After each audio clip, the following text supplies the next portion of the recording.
নীলসাগর নিয়ে তো আমার পরিকল্পনা আছে একটা ইকো ট্যুরিজমের। বাট শুধু নীলসাগরে এটা সীমাবদ্ধ না। আমি চাই যে নীলফামারী শহরকে একটা গ্রিড সিস্টেমের ভিতরে নিয়ে আসতে।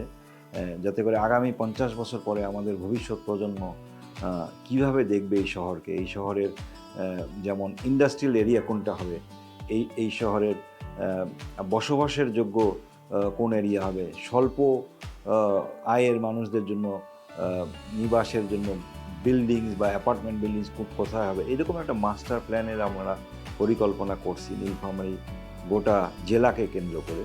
বাট আপাতত শহর ভিত্তিক সেটাকে আমরা দেখানোর চেষ্টা করব।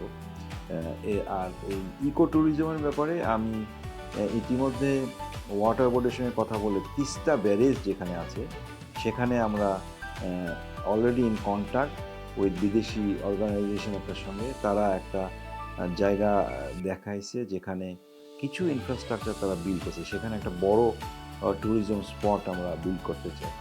বাট এই জিনিসটা সার্বিকভাবে আমাদের দেশের সব জায়গায় আমাদের ছড়াই দিতে হবে, যাতে করে বাচ্চারা এখন যেমন ঢাকা শহরে কোনো পার্ক পায় না, তারা খেলার জায়গা পায় না, তারা ফ্রেশ এয়ার পায় না।